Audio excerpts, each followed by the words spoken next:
Mr. Critchlow, and then he went to Robert Crawford, and all through his schooling at Robert Crawford. He's an equal opportunity pluggy. Yeah, it was Mr. Warner. Man, the guy. He took practice strokes. So that. But you know something, the good of it was that he didn't end up being a criminal. Okay. He said if he would have stayed on a certain path that he was in, because he had this mindset to just do what he wants to do, right? Sorry, but this is after school or during school? This is during, after, before. Yeah, he was notorious. You would come into the class after a weekend, and the place would be ransacked. And we were like, what happened, teacher? He says, I don't know. I'm going down to the principal office right now. And then she'll go down to the principal, and she said, oh, my class is in disarray. This is Sterling, that's Sterling. Somebody wrote something on the blackboard. Okay. I wouldn't repeat it. No. Right? And the janitor said he saw a particular young man. Not your mate. Yes, it was my mate. I'm going to tell you, if he would have done what he did today, he would have been incarcerated. No way. Not in our world. If he would have done it, they would have put him on, what's that stuff? Ritalin.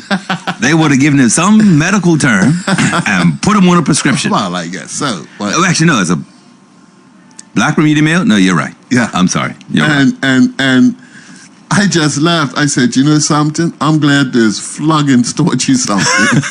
So he called to go down memory lane? Is that what the call was about? Yeah, he did. He says, man, I said, in fact, thank you for this, because I'm going to mention it tomorrow. Now, how did he feel? Without the name. I was just about to say, you had to do all of this. Right. Suppose he has an issue. Well, no, you didn't say the name, so we're cool. Well, we're cool. We're cool there. But I just wanted his story to get out. But that saved us, Bermuda. Those Fluggins saved us. From him? The Fluggins he received. Saved who? Saved us. From? Bermudians. From what he could have been. I thought this was just, mate, hold on, listen. Yeah. Let me just rein you in a little bit here. Yes. You might not have understood. So I'm a listener to this story. Right. Right? And you might not understand what you just did here. Yes. Remember, your mate knows he called you last night. Remember that part. Yes. So let's assume he's listening. Yes. I'm not sure you assumed, but I assumed he was listening. Yes. You now told us about the number one K and E. Yes, yes, yes. I'm all for that. Yes. And I get it. As a child and using I get it. But when you say, really, do you realize you said we're protected from him, like the country from somebody? I know exactly what I said. Come on, man. Yeah. He was notorious. In fact, he is so calm nowadays. He'll probably say, Billy, thank you so much for putting that on the air. As long as he knows your voice versus my voice, then we're all right. As long as he knows who told the story, great. Yeah, he'll be great with that. But I'm just saying, I'm just sharing this. You know something? Spirit of Rod? There are two reggae songs I like. Right. One is August Town. Okay. And the other one's actually called Notorious. Yes. I could have been one of the most notorious. Yes. You know, sometimes you amaze me. Why you say that? Because being Bermudian, I've always said that being Bermudian, right, is a certain thing about spiritual and reggae music, yes. And so we've never talked about that song before. Wow. And yet you complete it. Wow. Let me tell you something.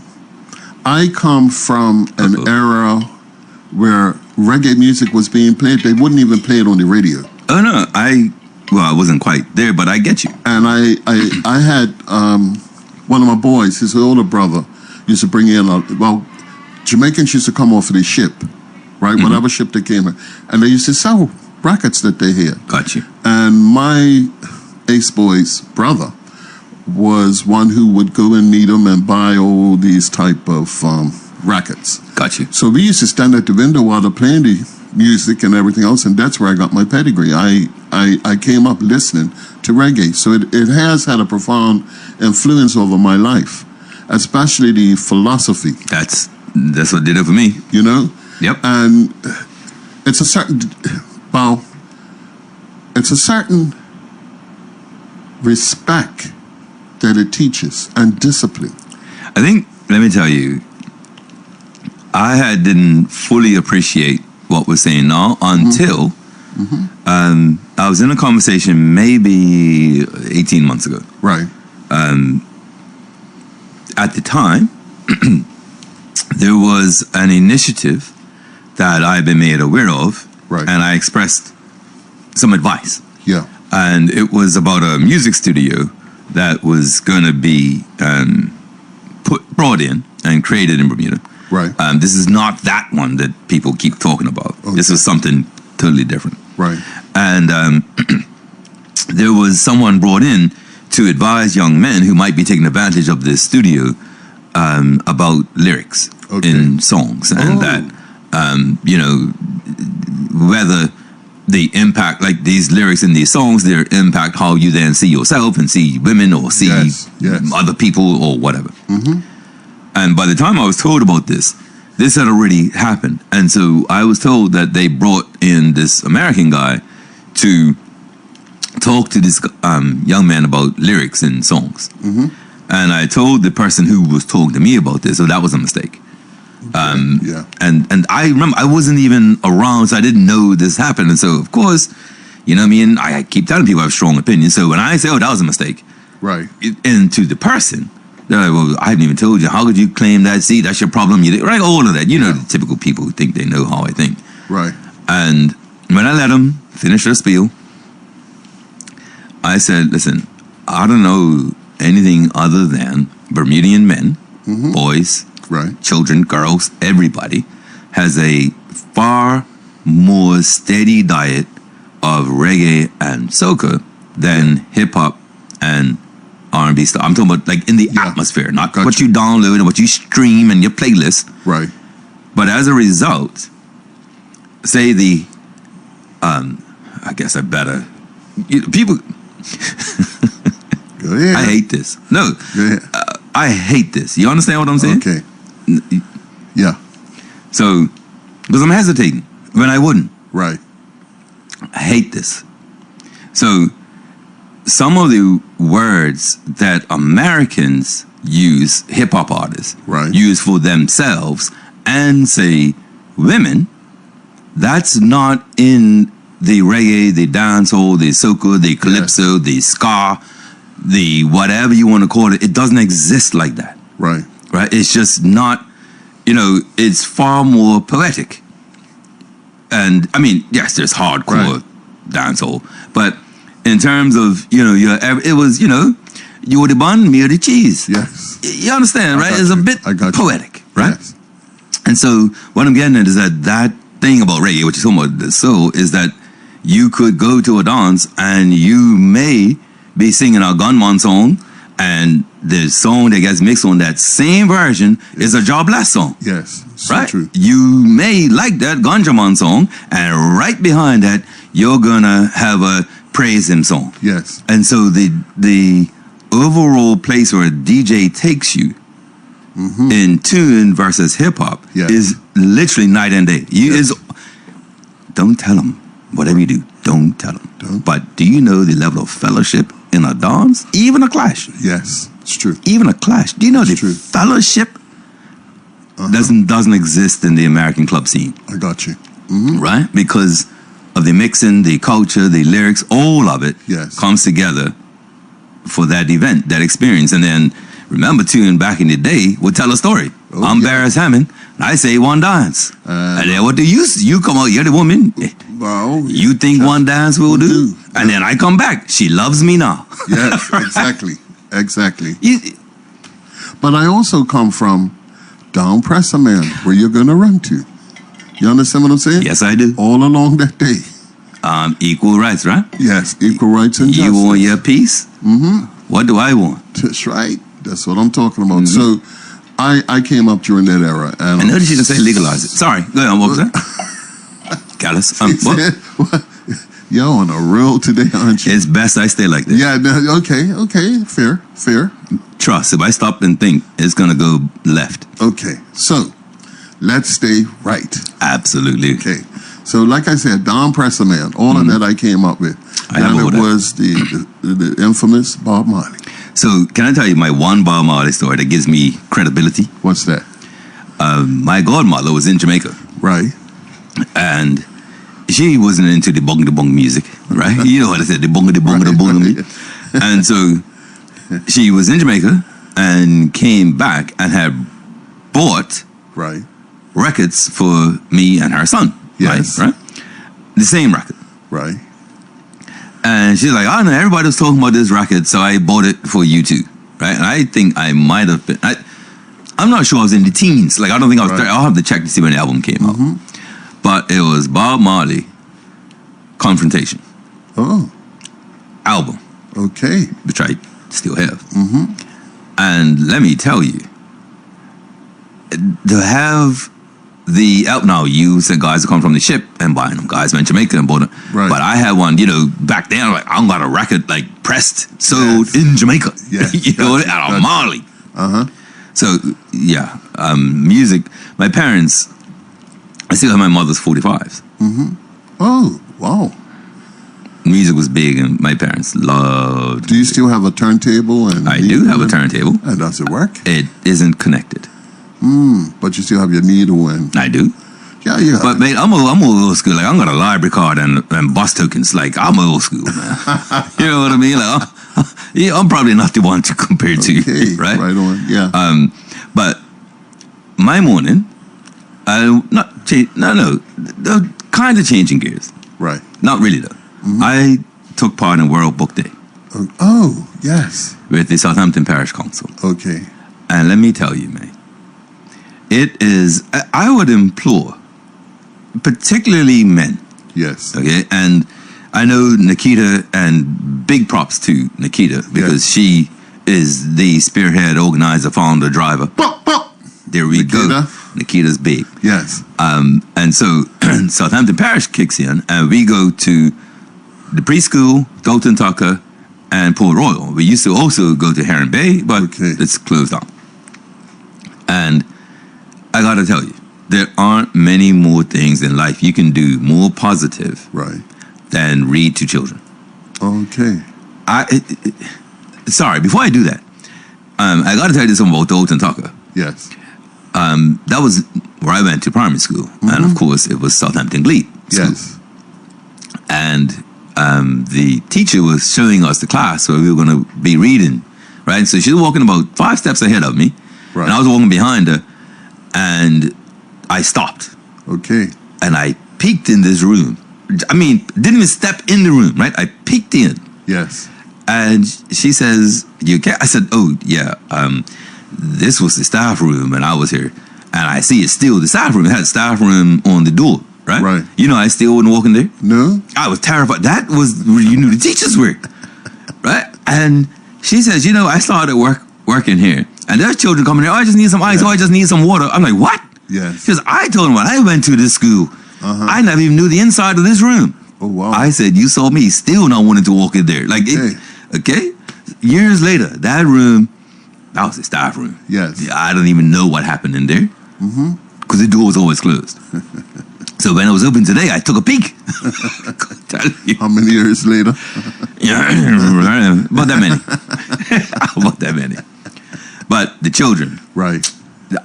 Man, I think that, like, if you say to an adult, I read a book to a child today, or I had to read this story to so-and-so, we still just, so-and-so read.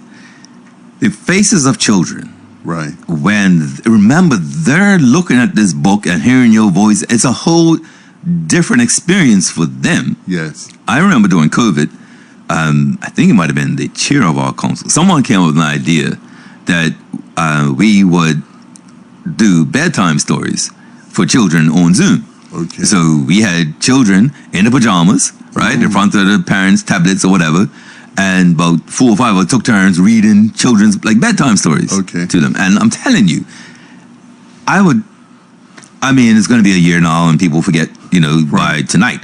But if you can, I'm telling you, and I'll say this too. It's something about men reading to children. Yes. Okay, and not just boys, Right. just children, right? And really, I actually might not know, but I put it right on, right? So Right. when it's I make all the noises, right? I can imagine. And the one good thing this year, I told him I can't do Dr. Seuss anymore before coffee, because Dr. Seuss will put your tongue in some serious Olympics. And but I'm going to tell you, man. You know something? I have experienced the joy of, working with children. I do a presentation for the schools, wherever I'm invited, that is, to do something that's called Embrace Differences. Okay. And yeah. I had really? to do it to a school. I had to do the infants, and then I had to do the older students. And it was amazing what they go through. They go through a lot of peer pressure. They go through a lot of changes. The social, the mothers and the fathers or whatever family situation they have follows them to school. Yes. So I saw that, and they made me aware that what I had to share with them made a big difference in their life. I have to visit the school, and I'm putting myself out there. If it's any schools that are listening and you need a presentation, feel free to get in contact with me. I've done it a couple of times too. Yes. So I addressed a particular school Right. where there had been an issue of bullying. Okay. And it was getting a bit out of control. So they had contacted this organization. And so I went in. Right. And I made a little joke.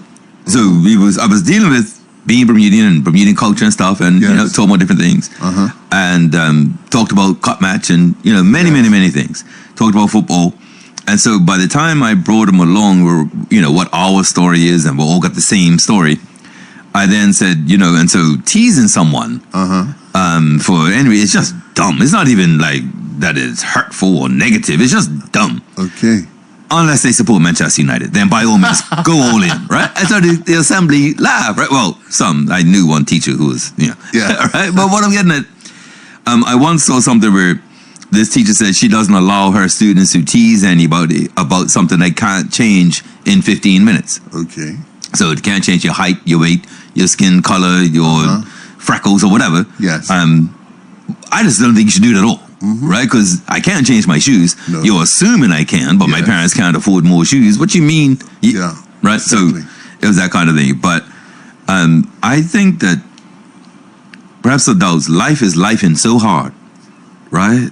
And, Bermuda's not an easy place. No, it isn't.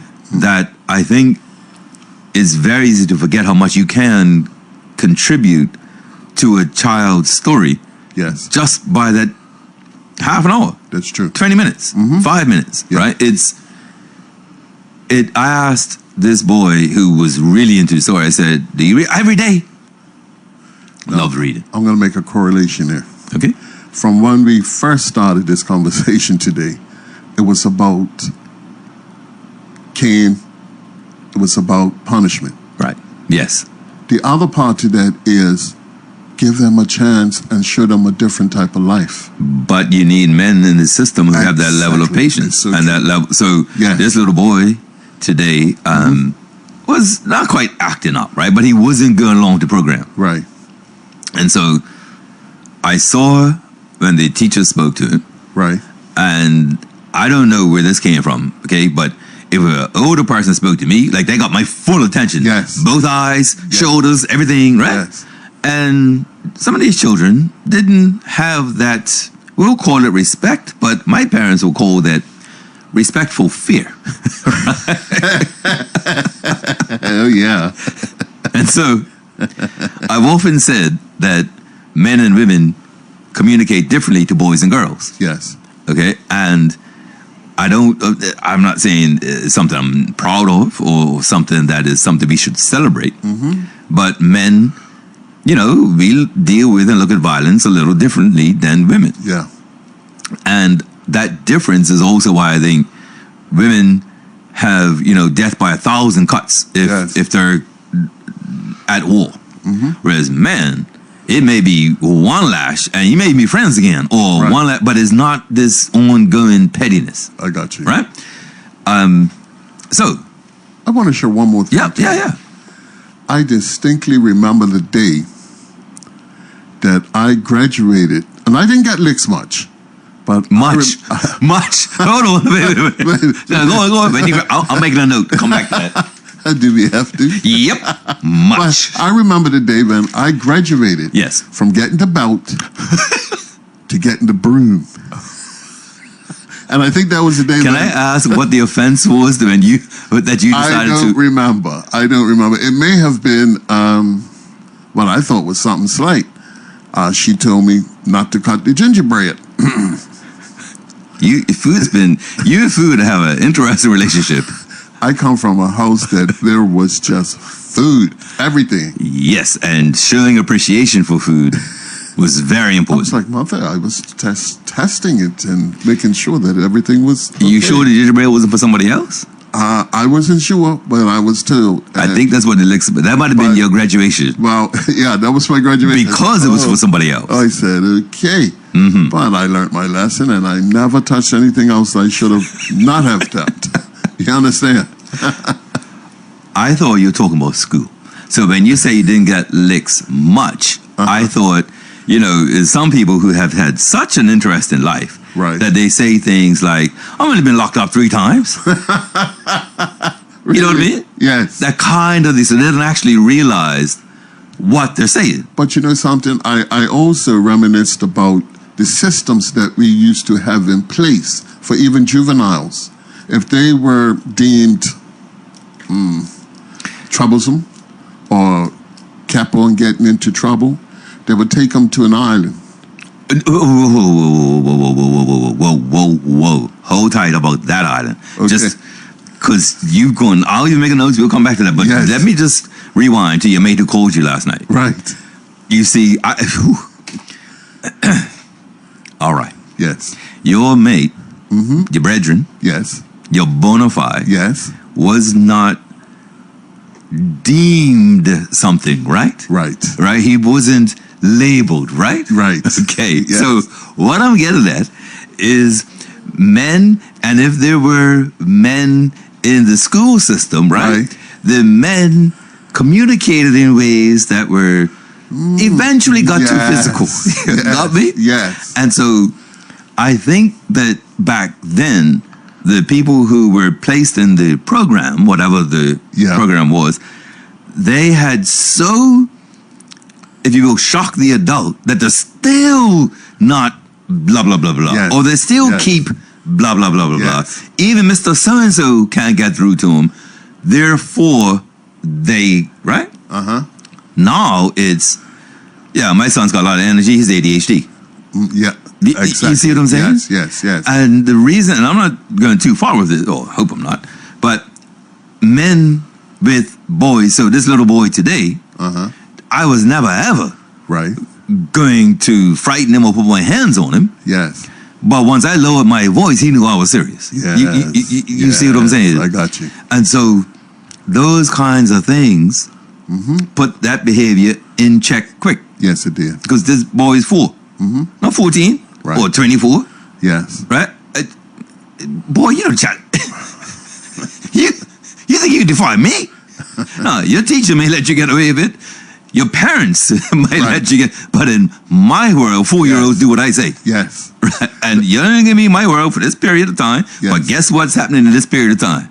Let's go back to when you were talking about how men treat boys differently. Yes. I'll give you a slight little example. Sure. I remember going to the barber shop every Saturday. I used to hate it. Not for the haircut. Can I make a joke? Sure. You think maybe you went too often? Oh, that was nasty. That's not nice. You said I can make a joke. No, but Mate, that... how many? You get props for your hair, so that's not even. I'm going to write that down. It wasn't that funny that you got to repeat it. No, it wasn't funny at all. But let me just write that down. But you were in school was about differences, right? Reference, March. Yes, okay. Let me finish my story first before I hear your comments. Okay. Okay. it was a lot of everybody's family was represented. Where people used to be outside of the shop, standing in the shop. I'm talking about at Pumice up on St. Monica's Road. Okay, got you. And it was a great man, Mr. Lipwin. Okay. He was the barber. And you know, every time, everybody got a bully. Everybody. There wasn't no feed and all of this type of stuff. What you get there, or a line going through it. The most he would give you is a part. A part. Other than that, everything came off. Right? Tell your mama I gave you that. You know, you're serious, Papa. No, you would know who went to Pumice because guess what? Everybody was bold. Oh, you've been to Pumice, haven't you? Yeah, but let me tell you, it was a ritual. Probably had one grade on his razor. Low. Yeah, exactly. But let me tell you, he put. Let me show you what he done. Oh, boy. This was his signature. Guess what it was? When he finished, and you know, you take the apron off, you flip it out, right. And then he takes that. You know, it's got these clips around your neck with the toilet paper. Yeah. You take that off, and you like kind of ducked and held yourself. Because you know what he used to do? No, please don't tell me. Not rubbing alcohol. No. Oh, okay. This. Smack you upside the head. Smack you upside the head. Okay, go ahead. I'm sending you up to your mama.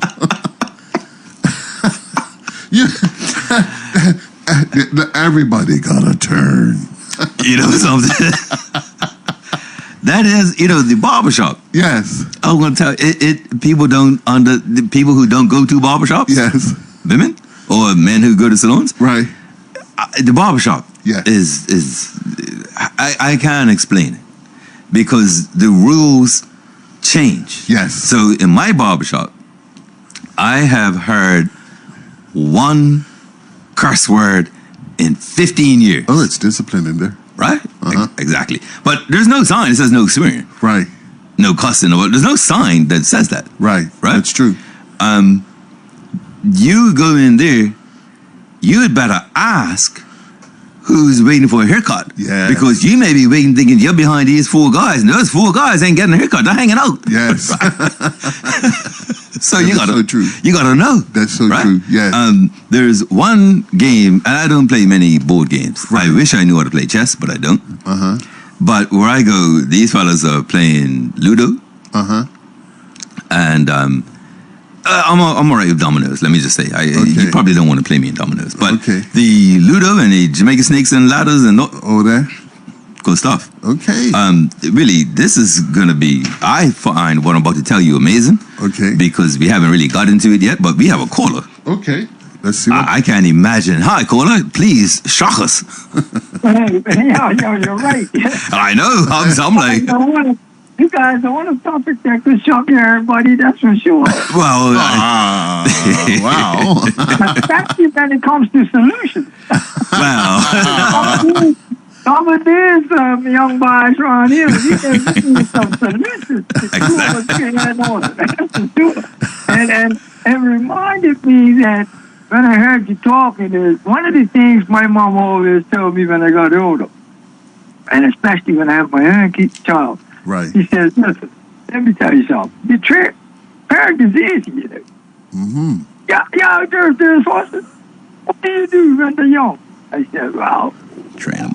Train them. Here we go. Yes. He said, well, by the time they're old, they're easy, isn't it? Yes. He says, these young kids today, they're friends with their little children. You got it. Yes. Yes.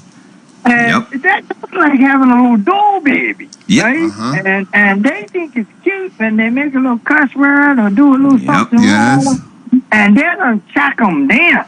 Yeah. And they're young, and they're going to pull all the cornflakes off and then there's counter, or the supermarket's counter. You got to track them down. You can't worry about whether you're embarrassed about it. Absolutely right.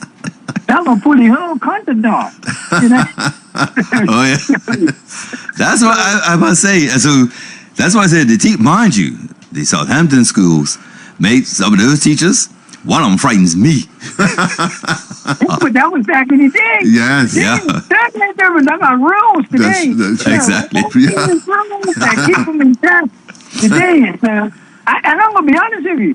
I mean, I coach kids, obviously with the horses, and obviously, in running. But I haven't I'm kind of semi-retired from the running thing in terms of coaching because the parents know more than me. Right. You know what I mean? Yes. But I'm saying all that to say this, is that, you know, when you look at the parents, and I got some parents that are like, well, I just take them to Michael, get them straightened up.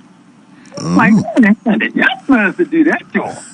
It's funny. But they figure, well, I'm going to be a drill sergeant over there, so that's going to help the situation for them because they ain't got the heart to do that.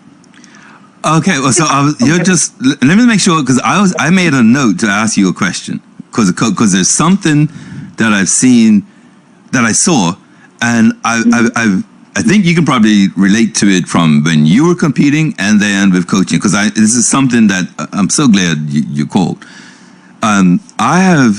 This is gonna. I don't even know how to say this without. You know something's broken, right? Yeah. Mm-hmm. Here's the deal. If I find that a lot of the athletic superstars came from very, very, very humble beginnings, and they felt an obligation to use their, whether it was God-given talent plus skill plus opportunity, to not just take care of their family, but also like their village, their neighborhood, and whatnot. In Bermuda, a large percentage of our athletes are not, say, if you own a team in England or anywhere in Europe, the Bermudian player might have a better lifestyle than a lot of their teammates because of this lifestyle in Bermuda. My question to you, and I know I've been rambling, but my question is, does that make a difference? Are we missing that we need to do this because this is my best chance in life? Or is that just an added bonus that's nice that keeps you training when it starts raining, let's say, or if your ankle hurts? You hit it right on the head. When we look at the average Jamaican, Barbadian, or let's say global South, Yes. athlete, Right. Kenya, you know, Ethiopia, you name it, you know. Right. One of the big differences is them and a country like Bermuda. And really, we're in that region, but we don't act like we're in that region. Right. Yes. And even the poorest child around here is treated like he has something. Yes. The football boots cost more than some of the professional players' boots. Yeah. Right. Yes. And it was a time in our generation when you kind of knew you was poor. Yeah. Yeah. You kind of knew that like, I ain't getting college unless I can find a number 8. Yeah. Yes. Because mom and daddy, you can see what they was going to do. You can see what the situation was. You knew it. Yes. And, you know, because number one, you're walking about 2 miles to school. Well, anyway. that too. You ain't There got you no go. lift with no car like they do today. Yeah. But anyway, my point is, because you're in that situation, you're going to be naturally a lot hungrier to pull your socks up and try to get yourself out of that situation. Especially if you know what the cards have laid out for you. Oh, the alternative. Yes. I see what you're saying. If you don't do this, then I got you. Yeah. Got you. Right. So that era changed very quickly in Bermuda because after the 70s, the attitude of children were like, well, I gotta work hard to get college. My parents were fond of it. You know, it were like they started to realize that it wasn't a situation where they didn't have no choice anymore. They knew they had a choice. So again, me coaching athletes, I could see it. It's like, yeah, this child has got more talent than I ever had. But mentally, it's like, why I must do that? I gotta work that hard. That's what I was worried about. Yes. I was. A scholarship. I try something else. You know, the attitude is totally. And then you got the parent on top of that is, you know, very lenient. And, you know, you got to be careful you don't hurt their feelings. No, I get it. Got a straight child, you know what I mean? No, I'll tell you. So take Cristiano Ronaldo, footballer, global, right? Well known and everything else. Cristiano Ronaldo. I saw a video the other day footballers with their sons, and footballers letting their sons score or letting their sons whatever. The clip of Ronaldo's got his son doing sit-ups, right? doing push-ups, right? But here's the thing: Ronaldo bought a restaurant in Portugal, and the restaurant was worth 1 point whatever, and he bought it for these two women. And the story that he gave was that when he finished training, he and his teammates were so poor that they obviously had to walk home, and they were stopped by this restaurant's kitchen door and just asked if they have any food left over. Could they eat? Because they knew they were training so late. By the time they got home, there was no food anyway. But whatever was there, their mother, like, they're going to bed. And so these women would give them burgers or whatever they had. He never forgot that and bought them a restaurant. Oh, wow. And when you look at him, he still remembers his struggle. And it just made me think about how important a struggle is. If, like, I don't feel like training today, or, okay, one more rep. I don't need to do this one more rep. Or, so I just wondered if that matters. And to what you're saying, that struggle has a big part to play. Yeah, if a child is not naturally hungry, and that's the difference today. Today, a child really has to be naturally hungry because they got so many choices. Yeah.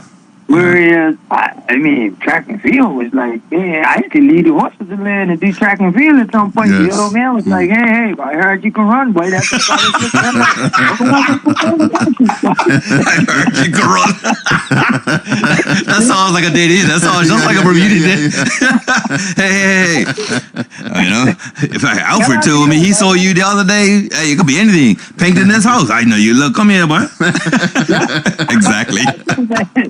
Got you. I appreciate it. That's cruel, you know. That's cruel. Why do we have to be giving them the choice? You know, mother is crashing in there, and it's all messed up today, man. What about things going on and the children? You know, and of course, let alone the topic that you guys are really, in essence, talking about, and that is the absence of the male. Yeah. Yes. You know, it's man, you know, when you look at these kids out here, man, I told my son, man, I tell you what, I would have been locked up. Right? He said, what you mean? I said, well, I knew you was gangbanging and doing all that there about. I'm going to do some gangbanging on you. Absolutely right. Exactly. Yes.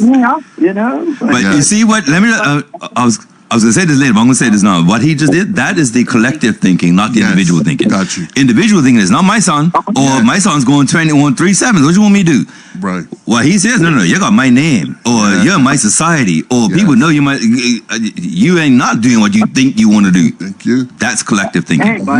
Hey, my son was a teenager and going into tennis, and I was still like, hey, use your company. But That's exactly, same way. No, I totally agree. Hey, you sure? You know, what you doing? What you telling me, you know? Yep. You know, and now I can't get rid of him. Well, see, as your mom said, you trained them up, and now they know better. Well, look, thanks. I can see we got a lot in common, and it's like, I said, well, it's like a old song.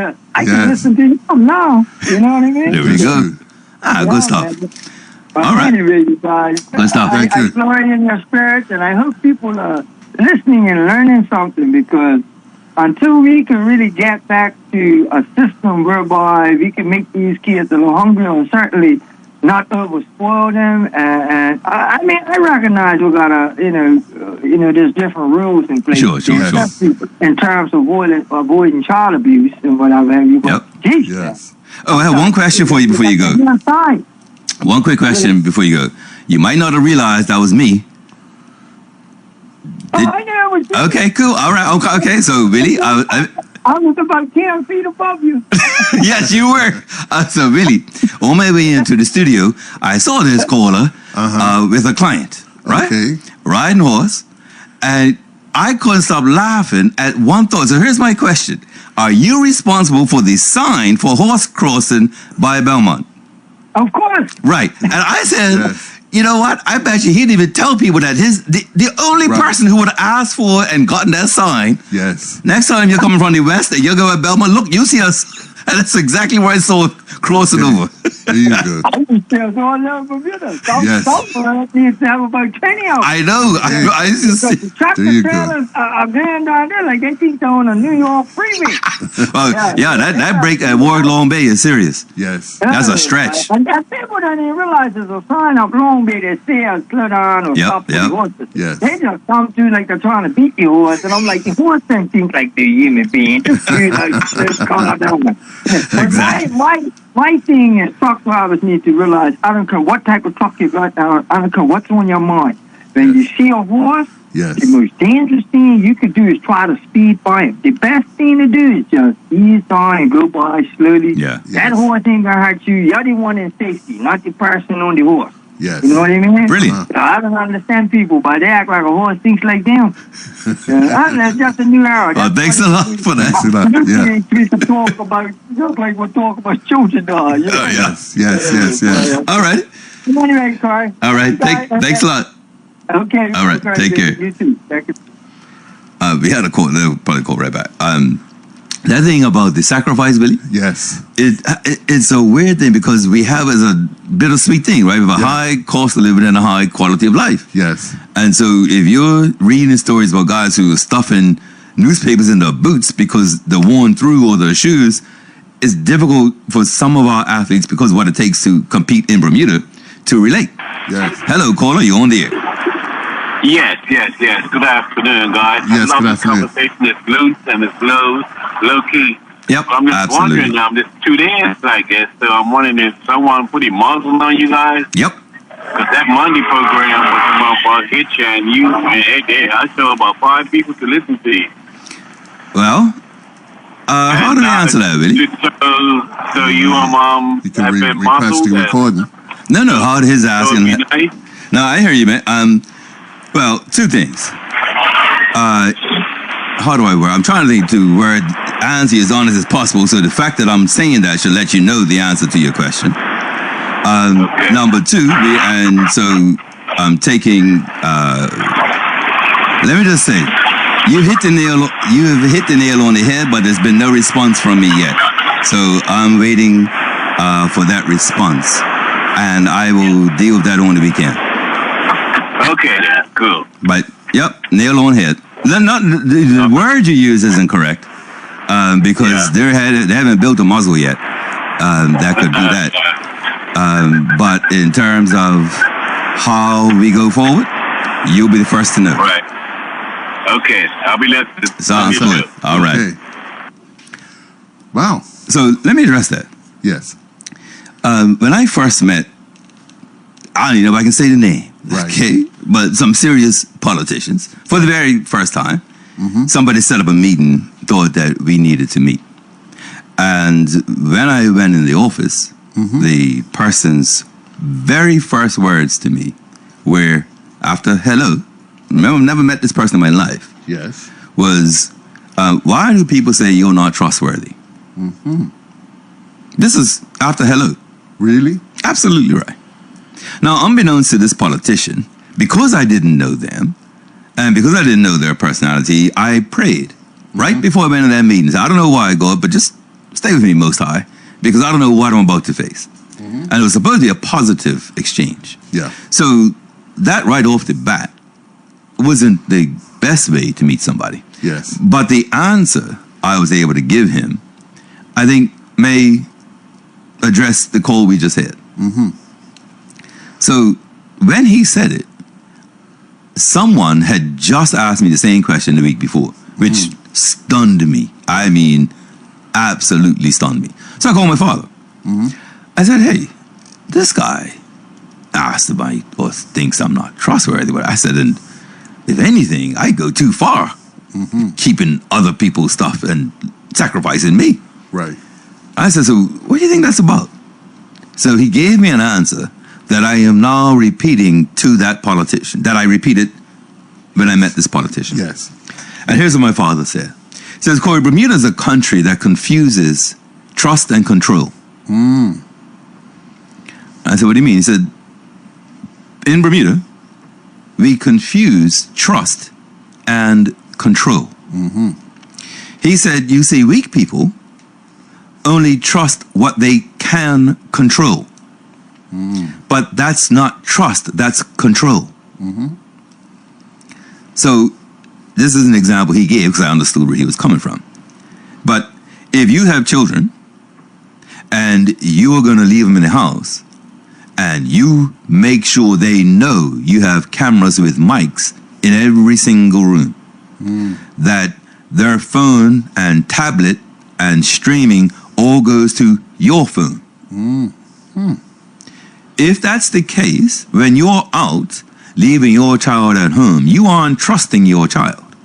You are controlling your child. Okay? Trust is, I'm going out and I know my child won't break my rules. Right. Won't do things that I don't want them to do, won't be disobedient, won't be, right? Trust. Control. And while control gives short-term comfort, and there are lots of people, and I mean lots of people all over this planet, Right.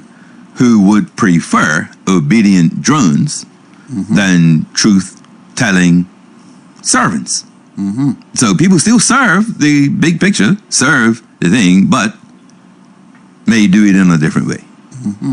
And so I've never forgotten the difference between trust and control, because it looks very, very similar. Very, very similar. And somebody may have even said to you that they trust you, but in actual fact, they think or they trust what they can control. That's the difference. You're gonna, oh, okay. I see. Yeah. And so my father, when he made that clear, I mean, he made a joke too. Yeah. He says, Corey, in a lot of ways, you're more trustworthy than your grandfather in a lot of ways. And he said, and by the way, one of those ways is not other people's girlfriends. I said, what? How you gonna say that to, right? Right? Formal versus informal, right? He got his message across, right? Oh, there you go. Trust and control. Hi, caller, you on the air. Oh, good afternoon, guys. Good afternoon. Glad to heard the poem. I was sharing with somebody the other day that one unique thing about this show is it's a conversation. Yes. Yeah, You know, definitely. It's not. I wouldn't even say, but it's an advocacy. I mean, I think it's information based. Yes. And it I think I wouldn't even say that you're biased. I would just say that, you know, some of the information is challenged. Sure. Right? But to sort of kick off where you just stop, trust versus control. Now, Yeah. I once read when it came to children, I think a study has been done, right? That, for instance, if there's two ways you can ask the child to do something. Can you take, like, for example, can you take that glass from the table and put it in the sink, please? That's one request, right? Now, this is, I think, what distinctively makes them different.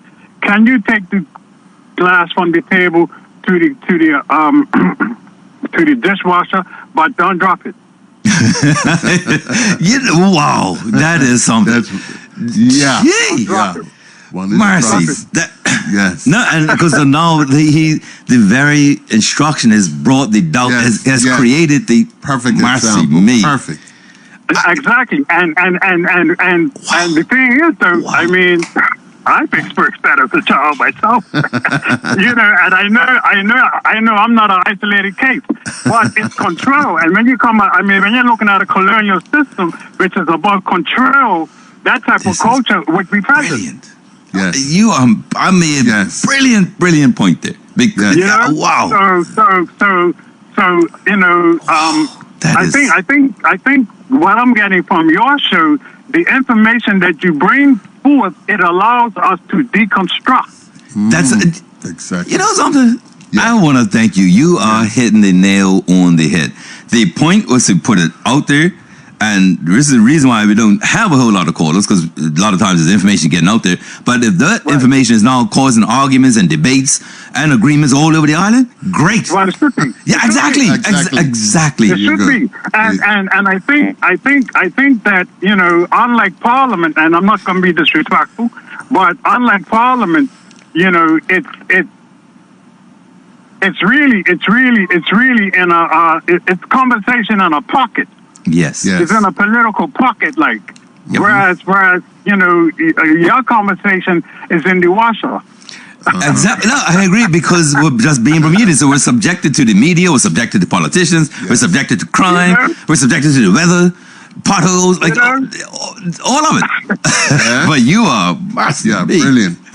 I just want to add something else, because, like I say, I don't always have the time. And I understand that you can't allow calls all the time, because you've got such information, and, you know, bringing clarity to it is necessary as well, right? Yes. Mm-hmm. But one thing I want to say, I think when you started the show, I think it was really that you were reflecting on music. Yes. And you mentioned Marley, you know, how you practiced it in Jamaica. And I think it was really that Don Preston man was Marley. No, he said Don Brown. Then he said Marlon. No, he knows. Well, you know that was Yes, Peter Tosh. Yeah, absolutely right. I missed that. I missed it. Mm-hmm. Now, I want to say I'm trying to be as brief as I can. Right? When I was a child, a young child, going to elementary school, it was just my sister and I at the time. My parents later had another child, brother. Right? Mm-hmm. When we went to school, now I'm dealing with consumerism and how it was far less, if ever, back then. I was born in the 50s, right? Okay. Yep. So when our lunch, when we went to school, our lunch was, now we might have had a whole sandwich, but my sister had half ours, I had half ours. Mm-hmm. And it was an apple. She had half apple. I had half apple. Now, it makes sense, because most children like to eat a whole. I mean, you're talking about elementary school children, especially. Yes. You know what I mean? Yep. So I'm saying now to give a child a whole apple, and I'm talking about maybe 5, 6, 7, 8-year-old. You know what I mean? Yes. A whole apple. You know, I would really wonder, you know, if the whole apple gets eaten. No, Yes. absolutely. You see? So now, if it doesn't, you know, that might be considered a waste to some extent, right? Yes. If it does, then we have a healthy child. Yep. Right? Yep. Hopefully. Right? Yep. Now, how does that trip over spin over into our expectations now? Now, I grew when I was born into in a Bermuda that had no television. Okay. Right? So the culture was basically the dominant influence was our culture. Absolutely. Yes. Right now, when television came, initially was two channels. Yep. Of course, coming out of the U.S. of A. You know, then here we now have a intercultural challenge, where you know the challenge coming from America now is in your country. Exactly. Right? Yes. And now that we have cable and the variety of I mean, I watch a lot of PBS myself. I like information. Yeah. I like documentaries and whatever, right? But a lot of the other stuff, you know, and even the idea of cable when it came, or not cable, but when the dishes first came, right? Now you go in an airport, you see 3 big 10-foot dishes, right? And I'm saying from a logical point of view and an economic point of view and even a social point of view, could we had one dish and everybody feed off it? Actually, yeah, because the dish didn't really move. Well, the first ones had to move, but after that, they didn't have to move. You're right. Right? So then I thought about it. I said, no, that's not going to work, because that's less sales, isn't it? Right. You got it. You know, so your boy tried it. You see, you follow. I'm telling you, when I'm driving later, I realize what you just did, where you started and how you got here. You're sharp. I'm gonna tell you, you're sharp. Yeah. You know, I'm gonna finish on one thing. My first exposure to class above race. Okay. Right? Yes. And I'm going to call the institution. I was supposed to go to Stans. I wish I would have, but anyway, I'm still thankful for them at Berkeley that tried to get something in my head, right? Sure. But I went to a game. I've been a sportsman, right? So Churchill, at that time, Churchill or Cunningham came down to play Berkeley. Okay. Right? So, on my own, I went down to watch the game, and Clyde Best was in the team, they're young band, right? Oh, Right. So I was there observing, and I was more on the shy side then. I said, people wouldn't believe that I was a quiet child. But, so some girls came down, Berkeley girls, right? And I could hear them in my, and they weren't far from me, right? And they started making disparaging remarks about these guys, like. Oh. And I said, But first of all, I felt a bit intimidated by not by what they were saying. I felt what they were saying. I felt was unfair. Unfair, obviously. At the very least, right? But then again, I recognized that Churchill guys, Cunningham guys, they could be a little rough, like, you know what I mean? And Sure. here I am going into my colonial thinking, right? So I said, nah, if these guys heard these girls, they It's gonna be might, on. I don't know where we'll go. I was only 12, 13. You know what I mean? Yeah. So as to sort of slip out of the situation, I took off my tie. Okay. I took off my Berkeley tie, yeah. Yes. Okay. And so what I'm saying, as a child, I recognized that some. Well, Berkeley was open for all races, right? Yeah. I mean, let's get that straight, right? Yes. But it's been predominantly black. Yes. Yes. Black Bermudans, right? Mm-hmm. That's when I got my first lesson that there's something else besides rent. Class is a serious one. Yes. Class, like class, and I really didn't do well at Berkeley because well, first of all, I came from really. You were saying earlier, some of us didn't recognize what poverty was because I guess I don't know. Maybe we didn't have the comparisons. Yes. When I went to Berkeley, you had to have certain material for your uniform, and the material was expensive. Yes. So my mother said, I can't afford that material, So I had to settle for gabardine. They wanted serge, right? I had to settle for gabardine. So as a youngster, that impacted me really badly. Yes. Like, you know what I mean? Because this was the standard, and most kids had it, and I didn't, right? Secondly, my parents were trying to build, young parents trying to build, right? So it was fees back then. You had to pay fees, 15 pounds. Way back in the 60s. Whoa. That was a lot of money. Yeah, that's why I'm working class family. Yes. So I had to go to school the first day of term and tell them that my daddy said he'll send the money later. Right. So that didn't make me feel good, right? Oh. Now I have a different view of it now. You know what I mean? Yes. And then I have what now is a unisexual name, but back then it was a girl's name. So the first day. Man, you got it hard. You're making me almost cry for you. I got some licks, right? but now when I look back, they were all lessons on the dynamics of society. Yes. Right. Yes. I got you. Identification, class. Yep. Yes. Identity, self-worth, fitting in. While I couldn't analyze it then, I was taking it in, like.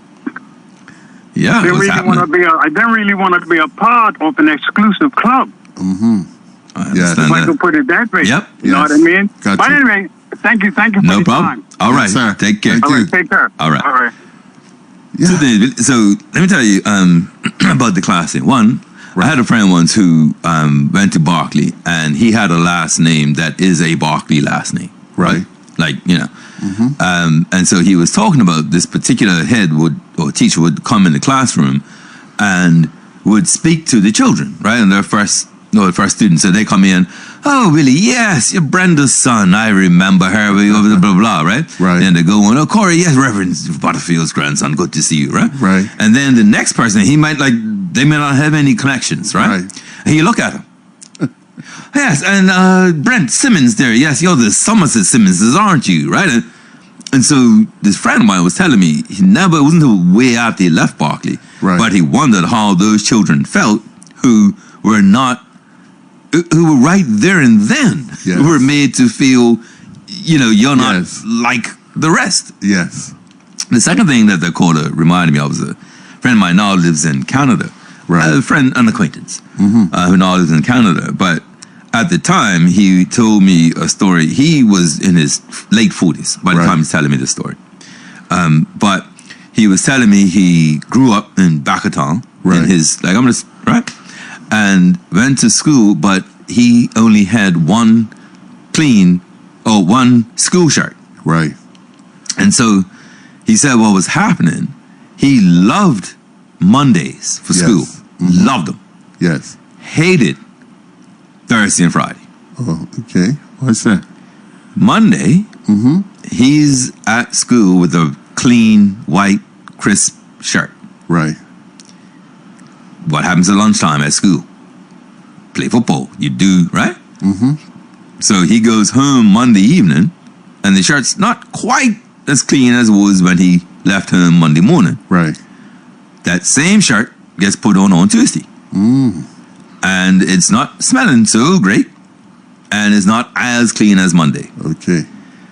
By Wednesday, he is telling me that shirt is so bad that he barely stays in school. At this point, people are teasing him about how he smells. Okay?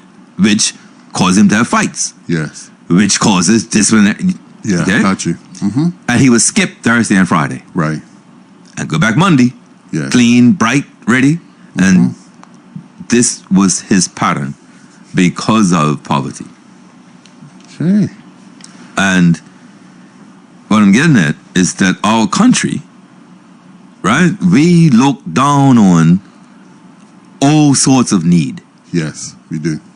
I have found this years ago, I put this everywhere. In a country well governed, poverty is to be ashamed of. In a country poorly governed, wealth is something to be ashamed of. Okay? The other one that I like about the show, to the first caller, the second caller, you'll address this towards the end of the show, but I have lived by, I didn't realize until I saw this put very, very succinctly, really. Love the truth even if it hurts you. Yeah. Hate the lie even if it helps you. Oh, wow. Say that again? Definitely. I'll even say it slower. Love the truth even if it hurts you. Hate the lie even if it hurts you. Helps you. Okay? Love the truth even if it hurts you. Hate the lie even if it helps you. Okay. Okay? That's how it's been for me. And yeah, so the class thing is serious. Now, the other thing that I do need to do is a little educational note. Regrettably, I messed up. I had a crazy World Book Day. So you got to understand, mate. It sent me somewhere else. I was kind of up and not quite where I needed to be and should have been. So I left something home. And that's the first time ever. I've never, ever left something home that I wanted to bring in. Okay. Never happened. So here it goes. We had a caller yesterday who asked about the fort by the bus terminal. Yes.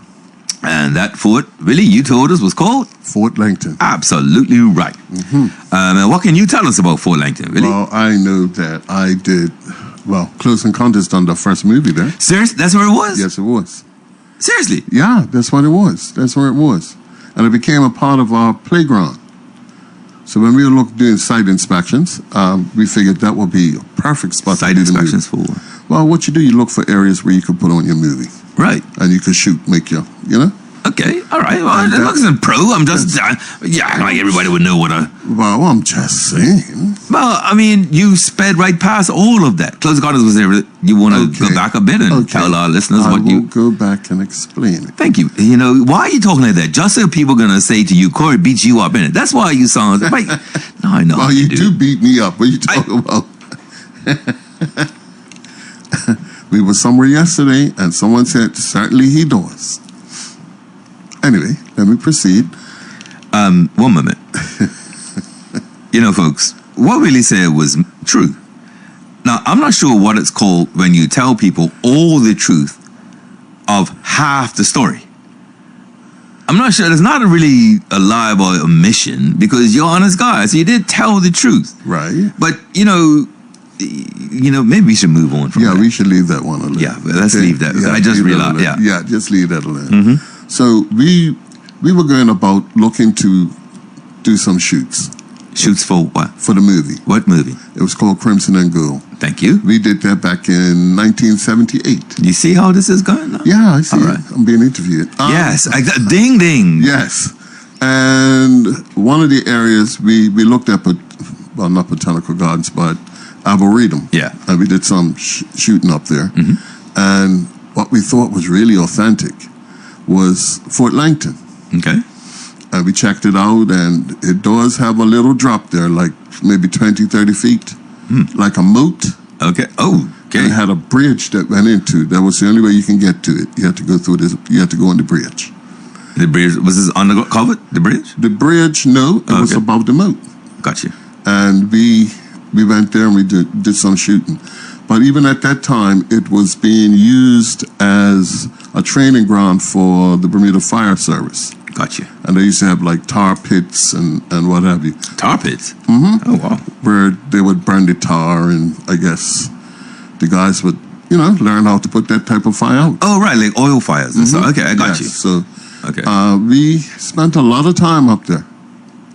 I mean, that was our playground. The golf course, the tracks. I mean, those people who are listening and know all about that. They would know it was a lot of fun to be had in those areas, Well, let me tell you, I am still on the case caller who called yesterday about Fort Langton. So I didn't bring everything in. So I'm kind of vexed that I messed up that way. Didn't bring it in.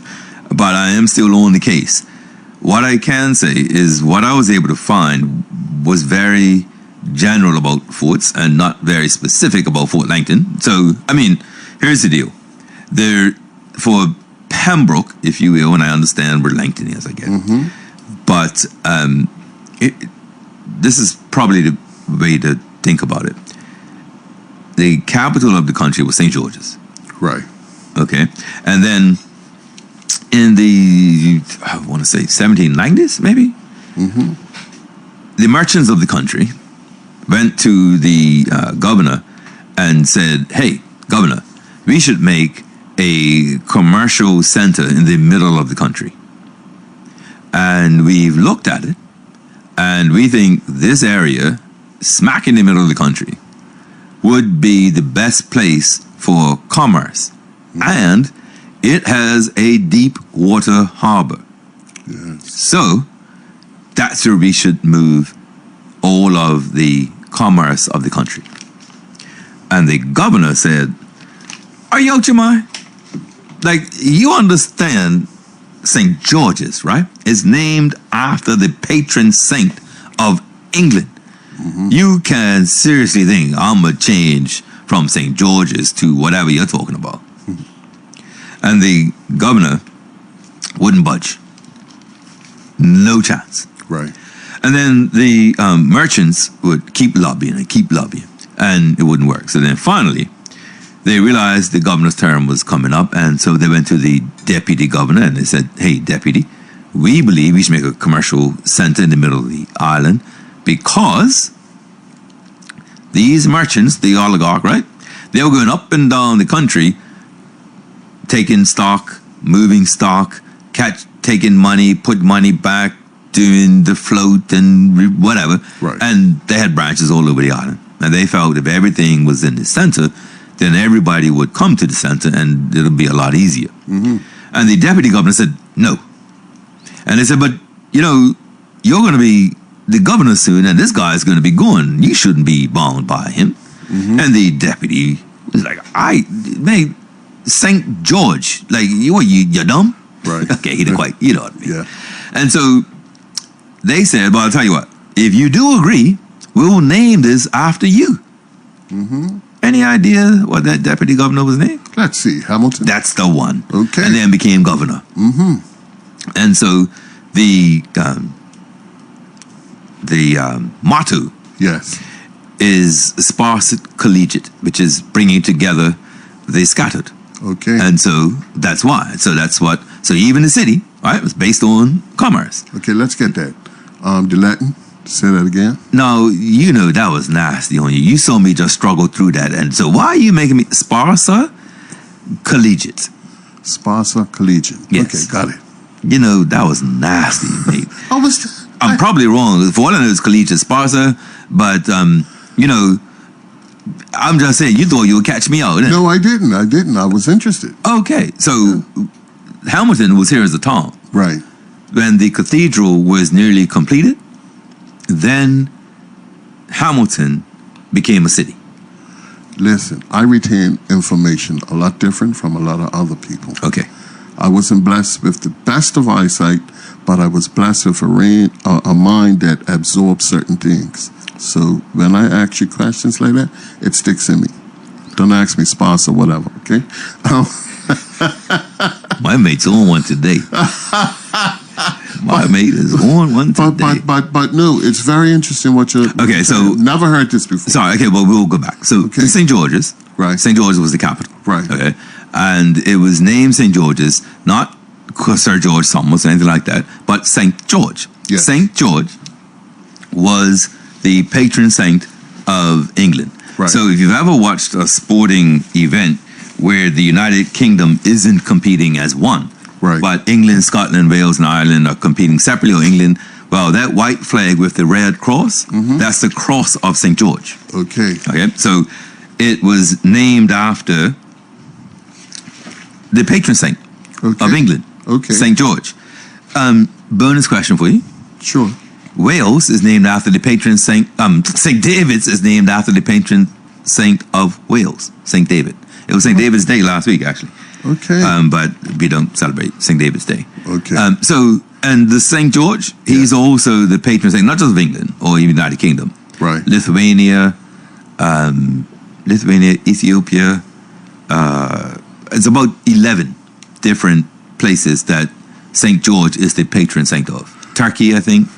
You know what's amazing is if you look like even in those countries to our south that have been that have gone the route of independence, a lot of these names resonate as well.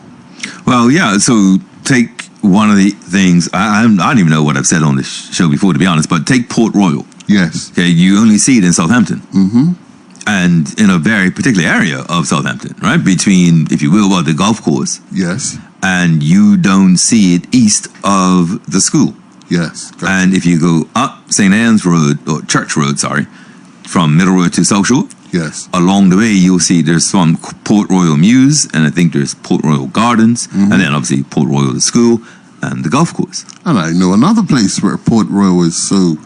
In Bermuda? No, not in Oh, Bermuda. right. No, I was going to get to that other place, but given we were being Bermudian, really, Yes. I'm telling you, you're really on one today. So go ahead. You tell us about the Port Royal you know about. In Jamaica. Yes, of course. And why do they call it Port Royal? I don't know. Indeed. So had you just waited, you might have gotten there. But I'm still going to get there. Yes, but you didn't wait. But we were still going to get there. Yes, we I are. just felt excited about the information you were sharing, and I thought I would share a little bit about I what wish I could be as thought- innocent as I'm you do. just trying to really. I wish I could get away with playing as innocent as you do. I'm telling you. I really do. I haven't always said. Right, Port Royal. So, shall I do this the kind of mischievous way or the straight up National Geographic way? Mischievous. Excellent. I like that idea. So check it, Billy. Yeah. The Gibbsville Lighthouse. Yes. Okay. In files that I have, you can imagine, I have the actual newspaper clippings because an editor wrote in the Evening Standard, I don't think it was called the Evening Standard then, it might have been the London Standard, wrote about the construction of our lighthouse, at least the iron plates. Yes. Because it was happening at the ironmongers in Lambeth in London, and the article says, you know, the attention of the curious may have fallen upon so-and-so ironmongers in Lambeth Road who are preparing a lighthouse for Bermuda. And they went on talking about the plates, how thick they are, everything. How many steps it was going to be. And this was 1844. The cast iron made from cast iron was shipped over in pieces and was shipped over to just below or just west of Jews Bay in Southampton. So it goes Waterlot, Jews Bay, Rising Sun Stretch, Right. 5-Star Island, right? So that area. So between Jews Bay and 5-Star Island, in that area. Right. Okay. Then a prison hulk was brought over at the same time. So this was a ship full of prisoners, and they had to manually carry the cast iron pieces from Gibbs Hill Lighthouse from down there up to Gibbs Hill. Yeah, God, I'd be joking. Started in 1844, completed 1846. Wow. Okay, 185 steps. The light can be seen from 120 miles by a plane and 40 miles by the ocean, by a ship. So I have another question. How does a lighthouse actually work to let you, or warn you that there are reefs, or which way to actually avoid them? Well, I mean, it's not just the lighthouse, but you would have to know where the lighthouse is, right? Yes. And so the madness is, at the time, ours was only the second second lighthouse in the world. Right. The other one was actually in Jamaica. Okay. I still haven't got to the Port Royal thing, but we have a call. Sure. Hi, caller. Good afternoon, you guys. How you doing? Good Okay. afternoon. Good. I'm glad you brought up about the lighthouse. When we had the fog, all that fog the other day, I was wondering, do we still use the lighthouses? Are they still operating?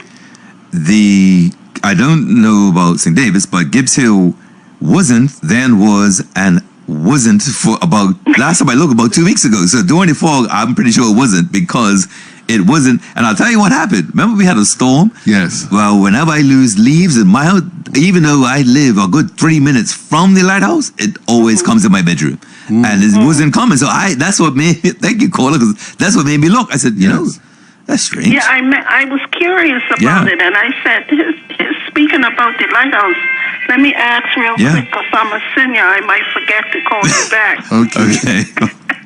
Have a good afternoon. Thanks, you too. Yeah, Thank you. take care.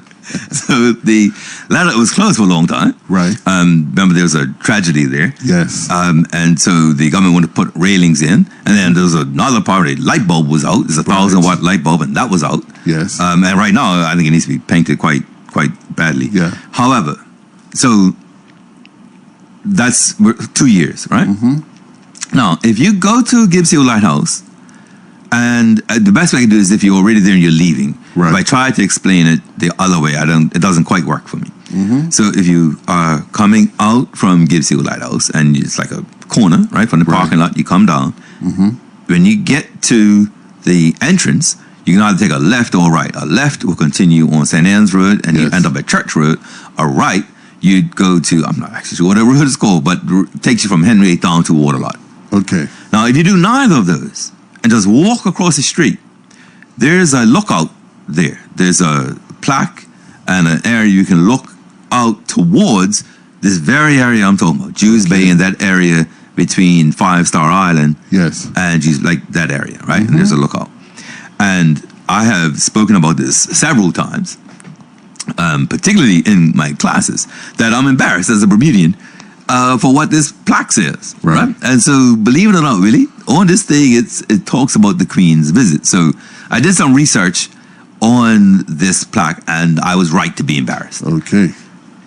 The Queen came in 72, I think it was, or 70, I forget. But when she came, this plaque says, this plaque is here in memory or acknowledgement of Queen Elizabeth II, who stood here for a brief moment to enjoy the view.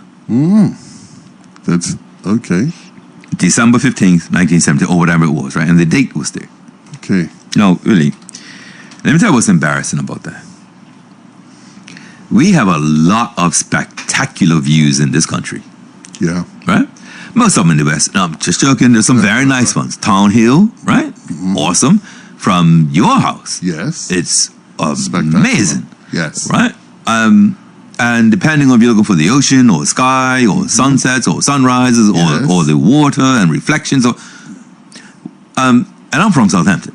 Okay. Well, I mean, that's not the best spot we have in Bermuda, even in Southampton. Right. And I was like, what you mean the Queen stopped here to enjoy the view?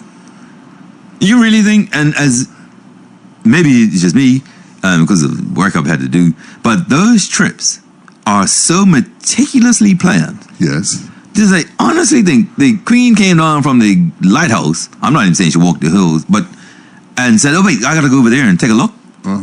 Because remember, it's just really 3 of us can't fit there, so it's just enough for 2 people tops to look out. So I did some checking, and I'm sticking to this story. Okay. I don't care. I'm sticking to it. Okay. Ready? Yes. That area that the Queen was looking at, believe it or not, was Port Royal. Oh. The reason why, and same thing in Jamaica, is Port Royal means the port where the royal standard was unfurled and present. Okay. 1844, that was a major port for Bermuda. Doesn't look like it today, but it was. Right. And so that's where the flag was unfurled, and so Port Royal. So I think the Queen thought we knew what she was doing, and that she was looking at Port Royal. But we thought, oh, she's admiring the view. Like, I could see her people in England planning the trip. Now, madam, we're going to have to stop by this Port Royal place because the lighthouse went on, and they this, and they called the world-renowned golf course Port Royal, and they have a school called Port Royal. So, Queen, you must stop by. She, okay, sir, as you say, as you wish. And then they stop there, and they say, yep, she admired the view. Check it out. I mean, I could be wrong. Right. But I'm sticking to my story. Kind of like, I want to say that, Spanish Rock. But I'm sticking to that. So, here's the deal. Hamilton became the capital in 1815.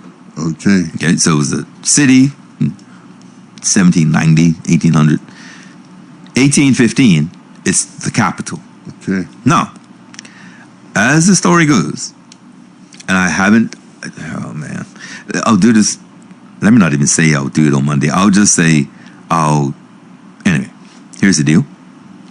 For some reason I have yet to find, the Americans were threatening the Canadians in the 1880s.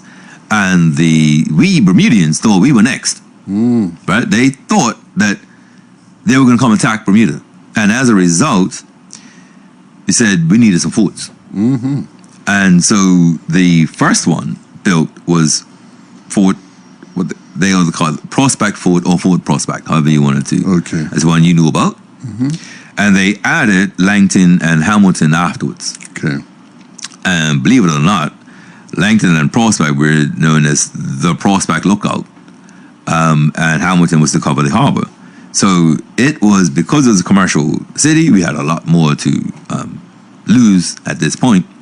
And the 1880s, so built forts. So very late compared to some of the forts in St. George's, right? Were built before we had crops, right? Right, so it was 16, 14, 16, 18. But these were 1880s, a lot later. And what so weird was before Fort Hamilton was complete, whatever this threat was gone. So the threat didn't exist by the time the fort was complete. Okay. The other information I found that I didn't get a chance to bring in, but it goes to your point. Fort Langton was destroyed in 1984. Intentionally. Yes. Okay. To make way for the bus garage. Yes. And I was reading the debates in Parliament at the time because the front page headline was Minister of Agriculture gives up objection to bus garage. Okay. And I'm saying, hold on. The Minister of Transport put something in planning that the Minister of Agriculture didn't agree with? Is that how you ended up filing an objection? Or does this mean objection just... You know what I mean? But gotcha. Can I tell you a story about that? Sure. He's still alive, and maybe I shouldn't. You know what? I was told a story about a particular cabinet meeting. And there were these two ministers. One was the minister responsible for housing, and the other was the minister responsible for the environment. And just because I met quite a few snowflakes recently, this is all before 2017. and even before 1998. So put your knickers out of the twist. And this particular issue of housing had come up, and the housing minister floated it in cabinet, and the environment minister disagreed. And so the way cabinet works is you have cabinet, the proper term is a cabinet memorandum. Or cabinet memo. Right. And what happens is there are three types of cab memos that a minister might bring to cabinet or have taken to cabinet. One is a paper for information. So, hey, my ministry is going to be painting 8 bus stops, polka dot and yellow. Just want you to know. So, for information, right? For consideration is, hey, I need you to think about this. You don't necessarily need a decision today, but I need you to consider this thing because we got 3 different sides, and I want to do this, and other people want to do that, and some other people want to do the other thing. Consider. Right. And then the other one's for decision. Listen, I'm about to raise bus fare. And because collective responsibility, all of us need to agree. I need a decision on this. So those are like cab memos that you write. So what happened, this particular memo opened, like there was the housing debate, and the ministers were disagreeing very vehemently. The one who's for the environment was like, you can't do this on this type of zoning. And the one who was housing, people need housing, and right, so it was getting pretty hot. And this particular premier didn't really have the patience for these type of disputes. And so he stopped the disagreement. I should say they stopped the disagreement. Right. And then they said, I'm sorry to the rest of cabinet, but this will be resolved next week. I'm so sorry. Can we move on to the next item? And so they moved to the next item, right? And then cabinet ends. So the following cabinet, now, a week later, back in the cabinet meeting, and the housing thing comes up again, and these two ministers start arguing again. Yes. Okay? And as they're about to get in it, going on the personal attack and doing all this stuff, right? The leader says, one moment, I'm so sorry. Again, to the other ministers, I'm so sorry. I thought this would have been resolved by now. It isn't, but I can assure you, this will not happen next week. It will be resolved by the end of the day. And so the two ministers were like, what do you mean? How can you say that? We're intractable differences. You know what I mean? Like, how could you say this thing is going to be over? Right. You know, we disagree. And the premier says, oh, because my new housing minister and my new environment minister will sort it out. Yes. It was resolved. Okay. My point is, there are certain places where you shouldn't even have arguments. Yes. Right? And so in that cabinet, it was, you don't come here with an argument. You come here with a solution. This is the solution place. Yes. You know what I mean? If you had a problem, you could have met with me, you could have met with each other, you could have done whatever. But this is where we act. We move on. So I'm just using as an example of some of how we do what we do and the maturity that's needed to confront certain things, right? Those ministers thought they were what mattered, and their issue was the one that mattered. And the leader was like, oh, this will be solved next week. Don't worry about that. Well, how do you know? Watch me. Right? There you go. Yeah. Really, I'm going to try something here a minute. Okay. I'm going to take a quick break, and hopefully I've done this right. But my brother, actually, we were talking this morning. He says, mate, you got those buttons right yet? I said, I never know. I said, I always still say to Billy, I don't think I'm quite a radio host yet. Right. But let's see how this goes.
Billy's coming along. But, wow. You still proud to be Bermudian, Billy? You bet your boots. Good. Okay. So, hold on, let me fix myself. Right. What's on your mind? We live in a country, right, that has a few dynamics. When I say that, you know, we go through like Bermuda Day. We have I think it's June. I don't know if I forget what the holiday is all about. But, and that's just like a day off for me. Anyway.